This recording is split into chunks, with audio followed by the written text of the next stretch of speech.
Hey guys, this is Spin Master. Now time for top 46. My favorite of Square-Enix characters. This is gonna be a top 7 because I wasn't so sure whether to make it a top 10. I wasn't so sure making a top 5. Sometimes I put the middle ground, top 7. Okay, number 7. Okay, it's a person from Organization 13, but I really can't decide. Is it Vexen? I mean, he's the ice guy and he has defense. Nah, he's kind of creepy.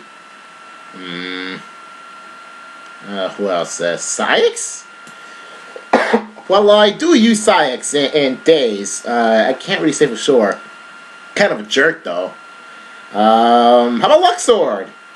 Well, I have not played Kingdom Hearts 2, so... And I do play him in Days, but he's kind of awkward to play as. But then again, a lot of characters in Days are awkward to play as, so... I don't believe him for that. But I find Luxord the most interesting of the Origin 13. You know, because... I don't know, there's something about him that's kind of interesting. Enough said. Number 9. Okay, I'm gonna have to include this game here. No, not this game, not yet. This game, yeah, 4 Heroes of Light. My favorite character in that game is Unita. Simply because, well, she actually, I don't know, she just blames herself for failures that she has. She's what TV tropes call a failure knight. She's not, however, she just blames herself for failures. Even though it's really not her fault. I don't know, just once I want to bond. I can't really decide what to say for this character, because she's one of those characters, like, I don't know, I gotta feel sorry for her. I mean, she blames herself for all the failures that she doesn't really commit, and she's actually pretty good. According to Final Fantasy Wiki, even though I never use her as such, she's the main white mage of the group. And I never really realized until I actually had to look at Final Fantasy Wiki after I beat the game. When I actually used her in that game, I actually kept her as my black mage of the group. And while she does have good intelligence to be a decent black mage, according to FWiki, she's better as a white mage. I am not gonna pick her as a white mage. No, I'm not putting her as a black mage because I need her Sabrina. Yeah. Seriously, I really can't help but feel sorry for Unita, which is why she's my favorite 4 Heroes character. But not number 1 on this list because, well, Twitter needs to explain who number 1 is. Where am I on? It's 5. I can't believe this is number 5. Okay, Neku, get over here. I'm gonna have to reference your game, so yeah, get ready for that. I'm gonna reference the heck out of your game. Okay, so who is my favorite character in 12? Neku? He's awesome, but no, he's not. Sho? Of course. Oh, Sho, he's that awesome. No. Yeah, you're thinking, oh, it's not Neku, it's not Sho. Joshua? Joshua's awesome, but no. Is it Konichi, the hot character of the group? Oh, please. If there was a character for a hot square, the character should be in it. Nope. It's Shiki. Yeah, you're thinking, what the frick, Shiki? Warning, huge rant going on with spoilers for The World Ends With You. If you don't want to listen to spoilers of the game, then skip to this part of the video. Trust me, if you really want to play 12 and don't want to hear the entire first part of the game and then some, then skip to this. Because, yeah, I'm just going to say how much I like Shiki and stuff related to spoilers. So, yeah, that is all. And if you still want to watch this, then go ahead. But really, if you want to hear spoilers, skip to this part of the video. That is all. Continuing with tops. Okay, you might be thinking, is it because of her looks? No, she's 15. Is it because of her gameplay? Well... Yeah, well, Shiki does have the easiest gameplay, which is not that hard to actually master, because since she's the first partner you get, so naturally she becomes the easiest. But, no, it's not because of that. Is it because of her method of attack, Mr. Mew? Nope. Oh, heck no. I really want that to get rid of. It's her relationship with Neku and her backstory. Yeah, it's the deep parts of her that what I like. No sexual innuendo intended. I can't believe I just actually said that. I should really stop myself from saying that. And rather I could edit it, just whatever. Okay, backstory. Her best friend Eri is a designer, and while Shiki herself knows how to make good clothes, she and Eri make good fast friends. Then, however, Eri one day says that Shiki's not a very good designer. Well, Shiki took it the wrong way, and she dies. Shiki dies, while Eri kind of feel bad for herself for not saying something sooner. It turns out that Shiki is a good seamstress, and Eri wanted to talk to her about that, but she died before then. So during that subplot of the game, Shiki kind of realizes that, oh, that's it. Okay. While she doesn't have my attitude on it, she clearly has a best friend attitude on about this. So don't ask me about that. Her relationship with Neku.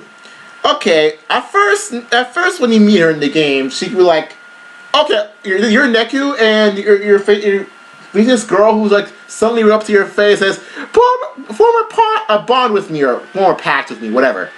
Neku's like, WTF? Why? And then after he does so, and after that happens, Shiki, the main character, Neku, that's you, makes you want to feel that Shiki's kind of annoying. Like, what the heck is she doing? She's gonna be like one of those characters that tag along for the ride.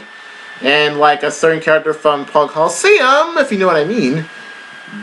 She becomes that character for a while. And then she kind of grows on you. That's the thing, she kind of grows on you as a character. I don't know, it just makes you feeling, okay, to kind of explore your character a little bit more. So you have this tragic backstory with you and your best friend. Then you kind of downing yourself and hating yourself because of the fact that your best friend is more popular and more awesome looking than you do. Speaking of which, the ending of the game kind of tells you what Shiki really looks like. However, it's kind of semi-ambiguous. Yeah, and then at the end of the 7th day, when you and Shiki finally become the equivalent of best friends, it's kind of almost out of the friend zone if you watch Vlogbrothers, but yeah, she becomes one of those people, like one of those kind of relationships, like the almost boyfriend girlfriend, but not really. Then all of a sudden, the game master says, "Nope, only one of you can survive, and the other one goes back to the game." Yeah, Shiki is chosen to be the person who survives, and Neku gets to go do over the game. Which you as Neku is thinking, WTF then? What the heck? No, not cool. And then the ending of how the two finally part ways. It's just so, I don't know, just makes it feel like, you kind of miss Shiki. And for the rest of the game, Neku kind of, really misses Shiki. I could tell you way more about this, but play Twelly. It's that good. Okay, now that I've rambled a lot about Shiki, number 4. Okay, I should clarify this. On my tops, my favorite game characters, I made an error. I should not have included Bartz in that list. Wanna why? Because number 4 on this list is Galuf, the old man of the game. Okay, here's why. Well, yes, I do like Bartz. It's Galuf that's really the more interesting character. Because, okay, let's do this. In my Final Fantasy Wiki, I'm a member of Final Fantasy Wiki. I actually do have on my user page various quotes from Galuf. Yes, Galuf is one of those quotable people. I'm not kidding. He's that quotable person. He's more his dialogue's way more interesting than Bart's. Okay. This is the first interesting quote I have here. Okay, when the part where at the way beginning of the game where Bart and Lena were like kind of together, a little bit together, just standing around together, sitting around together. They're about to leave. They're about to leave Gallo behind because kind of the old man kind of really in the way. Gallo says, "What a sweet talker," as if you don't have the hots for little Missy. The first look, that one quote alone sets up the rest of the tone for this guy. That's how awesome he is. Okay, and while I mentioned the Gallup, the rest of the Warriors of Dawn are actually something of note as well. One of which is Bart's dad, Dorgan. Yeah, you can kind of realizing that when Bart's mother, aka Dorgan's wife, Stella, dies. Yeah, I kind of have the feeling that, oh crud, my wife dies. What am I gonna do now? I have a kid. Like, how am I supposed to take care of my kid? Kind of thing. Yeah, he's gonna one of those things. And then eventually Dorgan dies too. But yeah, and then he makes sure to have his grave next to his wife, which is very very touching. Yeah, that's the word. And the next warrior of Warrior Dawn, it's I think his name's Kelgar. I forget, the werewolf guy. Yes, he's an awesome werewolf before awesome werewolf became awesome. Except for the wolf man, he's awesome to start with. But yeah, he's an awesome werewolf. He actually does really awesome duel with Bart in that one little cutscene, which is actually kind of cool. But otherwise, pretty whatever. And then the other one, Zizat. How do you spell it? Xezat or whatever. How do you spell it? Oh, Xezat. My bad. That's guy. Zizat. This guy. I don't know what to say. This guy is a lot of pun. Yeah, now you know where I'm going with this guy. Okay. This is a quote of Gallup and Zizat. Okay, this is the tone where Gilgamesh's first appearance. Well, they were on a fleet, and Gallup was about to go overboard. Gallup says, "My hands are going numb," and instead of Zigzat is saying, "I'm coming, hang in there." And then Gallup says, "That pun is so bad, I'm gonna fall on purpose." Enough said. Really, enough said. Oh, by the way, yeah, he gets killed by the X-Death. Yeah, he actually dies. Yeah, he gets killed by a villain long before Sephiroth did it. Let's take that. Okay. Enough of that guy. Man, ran a little rant with this guys. Number 3, Gino. Duh. Really, Gino, because Gino's property of Square-Enix. I can't. Really. Okay, let me start over. Why the heck can I not include this guy? Enough said. He should be in Brawl. He's that awesome. I really don't need to explain that much to Gino. He's that awesome. Really, because I'm almost running out of time. Well, technically, I don't have a time limit, but still. People get bored when I take too long. Gino, enough said. Number 2, Cellies. She's my second person in my favorite, my Game Crushes list, so that kind of explains itself. Speaking of the Game Crushes list, no. I'm going to explain the Game Crushes list on my final video special. Final sub-special, my bad. I'm going to explain that a little bit later, but what I'm going to say is that Cellies is my Final Fantasy crush.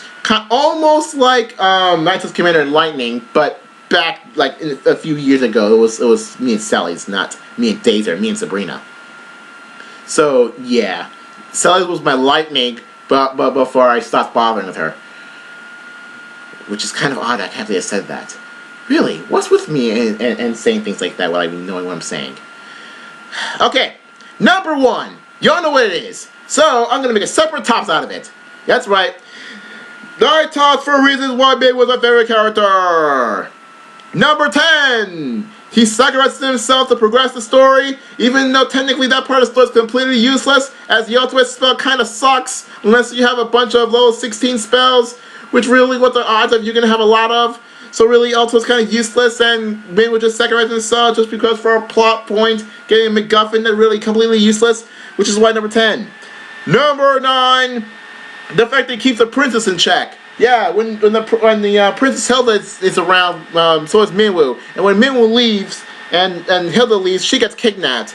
No duh. And so when the princess is rescued by no duh the main characters, she asks for where Minwu is. Number 8, the Orb of Minwu. Although technically it's not Final Fantasy 2, the fact that it's Final Fantasy Tactics and then the rest of the release series, the fact that the Orb of Minwu is the closest thing to have to a ribbon. So essentially, it's the manly ribbon.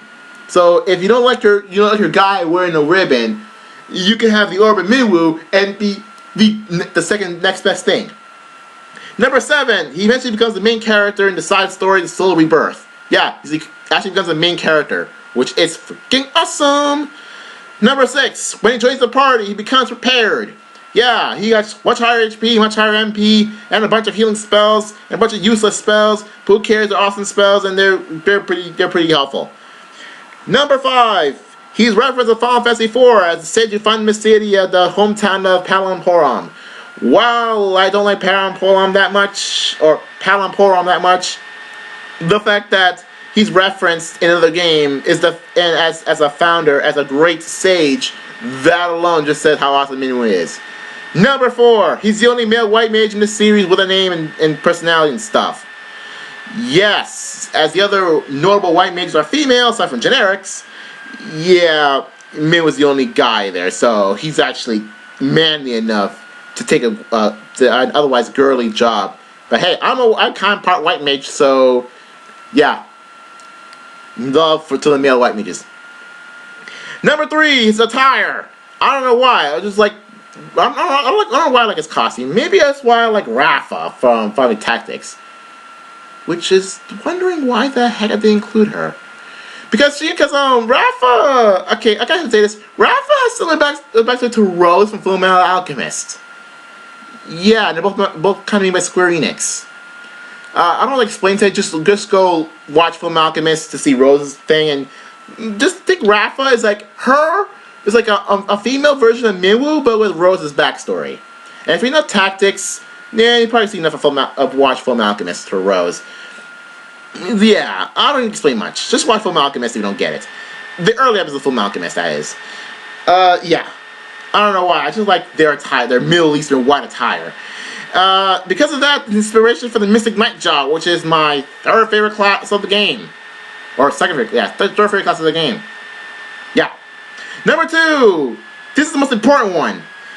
He is the main character beginning the game. Therefore, if it weren't for Minwu existing, then you wouldn't have Final Fantasy 2. And if you wouldn't have Final Fantasy 2, you wouldn't have Final Fantasy 3, 4, 7, etc., 13. So yeah, thank Minwu for anything past Final Fantasy 1. And number 1, really what he does. But for my recent interest in defense, I prefer my characters of all three of his ways. It can heal, it can use ice magic, it can wield a sword. While Celes can do all three effectively, Min was the first person to do it. So therefore, he gets props for doing that. And plus, he has all of the other things mentioned here, so that's why he's number 1. So yeah, this is why Min was my more favorite character, and thanks for this really, really long 17.5 minute Tops episode of my favorite Square-Enix characters. Next Tops episode is going to be my favorite Pokemon by tier. So yeah, see you guys later.